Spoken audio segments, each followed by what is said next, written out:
안녕하세요. 대한민국에서 상속 그리고 상속증여세 전문 변호사로 활동하고 있는 이유리 변호사입니다. 오늘은 상속세와 상속 등기, 즉 상속으로 인해서 재산 상속 문제가 발생한 이후에 실제 재산 이전을 어떻게 하고 그다음에 재산 이전에 따른 세금 문제는 무엇이 있는지 이런 주제들에 대해서 자세히 살펴보려고 합니다. 상속에 있어서 가장 관심이 많은 부분은 세금입니다. 상속세 부분을 먼저 살펴보도록 하겠습니다. 이 상속세는 일단 기준이 되는 것은 크게 보면 두 가지입니다. 일단은 상속세 및 증여세법상 망인이 거주자이냐 비거주자이냐, 이게 중요한 기준이고요. 과세 대상의 재산이 국내에 있는 것만 한정이 되는 것인지 국외에 있는 것도 포함이 되는 것인지가 달라집니다. 거주자냐 비거주냐를 나누는 기준은 상당히 여러 가지 사정들을 종합적으로 고려해서 결정되기 때문에 딱 이거라고 할 수는 없습니다만, 통상적으로는 그냥 183일 이상 거주하시는 걸로 보통 기준을 많이 삼으시는데, 그것만으로는 충분치 않지만 그냥 단순하게 주소를 가지신 분이 183일 이상 거주하신다면 그분은 거주자입니다.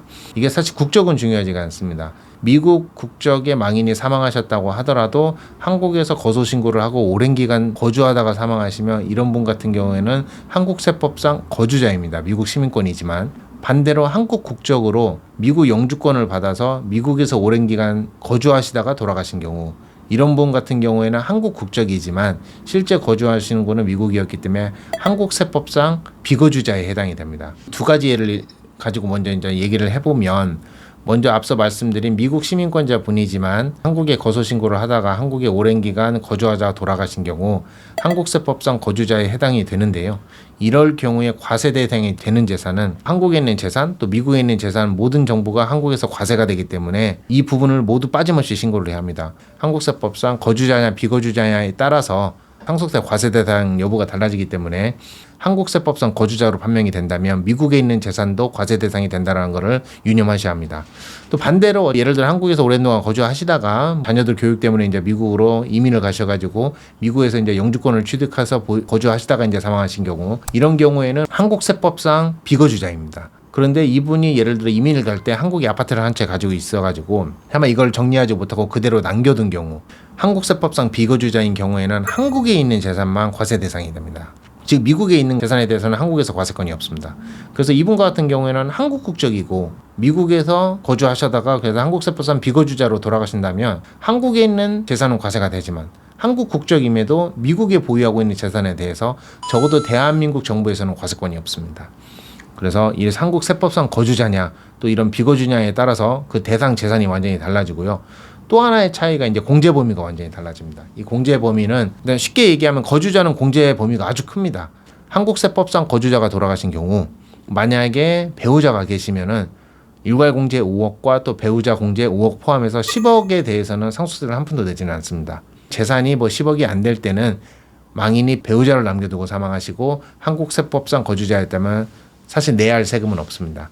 반대로 한국세법상 비거주자인 경우에는 공제 혜택이 거의 없습니다. 기초공제 2억만 인정이 됩니다. 그래서 앞서 살펴본 사례 중에서 한국 국적이지만 미국 영주권으로 돌아가셔서 한국세법상 비거주자로 인정이 된 경우 한국에 있는 아파트에 대해서는 2억 원의 기초공제만 인정이 됩니다. 그래서 양 사례에서 만약에 모두 10억짜리 아파트를 서로 남겨놨다고 가정을 하는 경우 첫 번째 경우에는 상속세를 낼 금액이 없습니다. 하지만 두 번째 경우에는 10억짜리 아파트에 대해서 한국 국적임에도 기초공제 2억만 인정이 되기 때문에 8억에 대한 세금을 내야 합니다. 이 8억에 대한 기본세율은 1억 8천이 됩니다. 양 측면이 2억 원 가까이나 차이가 나서 상당히 차이가 큽니다. 자, 그 다음에 상속세는 신고기한과 납부 방법, 세율 이런 게 있는데요. 일단 신고기한은 기본적으로 6개월입니다. 하지만 돌아가신 분이 비거주자이거나 돌아가신 분이 거주자라고 하더라도 상속인들 모두가 비거주자라면 그때는 신고기한이 9개월로 늘어납니다. 납부 방법은 일시납, 분납, 연부연납, 물납 4가지 방법이 있는데요. 돈이 있으면 한 번에 내도 되는 거고요. 분납으로 해서 별도의 이자 없이 2개월에 걸쳐 나눠낼 수도 있고요. 세율은 저희가 지금 표로 하나 제시를 해드리겠습니다. 과세 구간별로 거기를 참고하시면 되겠습니다. 그 다음에 상속세는 또 이 재산 분할과도 어떤 일정한 관련이 있는지 또 이 부분이 많이 이제 혼선이 되는데요. 일단 결론부터 말씀드리면 상속세는 재산 분할과는 아무 관련이 없습니다. 관련이 있는 부분은 이제 배우자 공제 부분과 약간 관련이 있는데요. 예를 들어서 형제분들과 어떤 재산 분할에 대한 합의를 이루지 못해서 현재 소송 중에 있습니다. 근데 상속재산 분할 심판 같은 경우에 소송을 한다면 최소 1년 이상의 기간이 소요가 되는데 앞서 말씀드렸듯이 상속세 신고 기한은 6개월입니다. 자, 그렇다면 6개월에 대한 기간은 분명히 지키지 못하게 될 것입니다. 자, 그러면 상속인들 입장에서 내가 재판 등으로 인해서 재산도 못 받았는데 무슨 세금부터 신고를 하고 내야 하느냐 이런 의문이 있을 수 있겠지만은 사실 내야 하고 신고도 해야 합니다. 그래서 반드시 6개월 내에 아무리 재산 분할을 내가 받지 못했다고 하더라도 누군가는 상속세를 신고를 하고 누군가는 납부를 해야 합니다. 신고를 하지 않으면 20%의 가산세가 있습니다. 납부를 하지 않으면 월 0.89% 정도의 가산세가 있습니다. 그래서 일단은 신고라도 하는 게 20%의 가산세를 한 번에 할 수 있는 걸 막을 수 있게 됩니다. 앞선 사례에서 본다면 상속세가 1억 8천이 나온다고 했습니다. 근데 만약에 신고 자체를 하지 않으면 바로 3,600만 원 가산세가 붙습니다. 6개월 내에 신고를 하지 않으면. 납부를 하지 않는 경우에는 월 일부씩 붙는다고 한다면 1억 8천에 대해서 월마다 180만 원의 가산세가 붙습니다. 그래서 재산 분쟁이 있다면 분쟁하는데 1년 이상의 기간이 소요가 되기 때문에 실제 재산을 받지 못해서 세금을 납부하지 못하는 경우에는 일단 월 일부 정도의 가산세는 감수를 해야 합니다. 하지만 6개월에 신고 자체를 하지 않으면 바로 그냥 20%가 붙기 때문에 일단 누군가는 상속세 신고를 해두는 게 전체 상속인들을 위해 유리할 것입니다. 그 다음에 미국이나 캐나다, 특히 이제 미국에 거주하시는 상속인들이 이제 상속받는 경우에 한국에 이런 상속세가 발생을 하는데 그러면 해외에서는 별도의 상속세가 있느냐, 이게 궁금할 수도 있습니다. 일단 결론적으로 말씀드린다면 미국 같은 경우, 특히 캘리포니아 같은 경우에 연방세나 주세에 관련 법령이 다르고 그렇기 때문에 해외에서 상속을 받는다면 일정 금액 이상일 경우에는 반드시 소득세 신고의 의무가 있기는 합니다. 미국 거주자분들이 한국에서 상속을 받는 경우에는 한국에서 상속 처리를 하는 것 이외에도 미국 현지에서 주법 전문가의 조언에 따라서 별도의 상속 처리를 하셔야 할 수도 있습니다. 두 번째로 세금 이외에 이제 실제 재산을 이전하는 것입니다. 재산을 이전한다는 건 부동산 같은 경우에는 명의를 이제 내 명의로 이전을 하는 것이고요. 금융재산 명의를 이제 내 명의 계좌로 옮겨오는 것이겠죠. 근데 부동산 같은 경우에는 명의를 이전하는데 취득세가 발생을 합니다. 취득세는 단위세율입니다. 일단 3.16%인데요. 다만 망인이 남겨두신 게 주택이고 또 상속인이 무주택자인 경우에 이런 일정 경우에는 취득세 감면을 해준 경우가 있습니다. 그래서 3.16%가 아니라 1% 정도의 취득세만 납부하시면 되는데요. 일단 기한은 6개월입니다. 하지만 취득세 같은 경우에 상속세와는 조금 다릅니다. 망인이 비거주자이거나 상속인 중 한 명이라도 비거주자인 경우에는 취득세 신고 기한은 9개월로 늘어납니다. 그 다음에 금융재산 같은 경우에는 명의 이전하는데 별도의 세금이 들어가는 건 없습니다.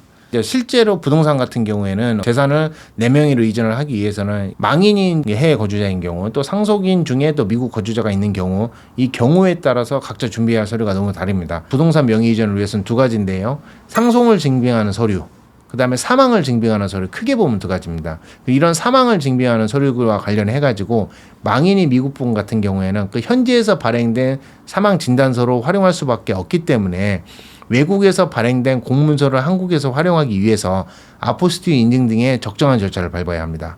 자, 그 다음에 두 번째로 상속인을 증빙하는 서류가 있는데요. 망인이 미국 분이시라면 또 한국의 어떤 출생신고나 자녀들에 대한 출생신고나 이런 게 없다면 미국이나 캐나다 현지에서 증빙할 수 있는 서류들로 준비를 하셔야 합니다.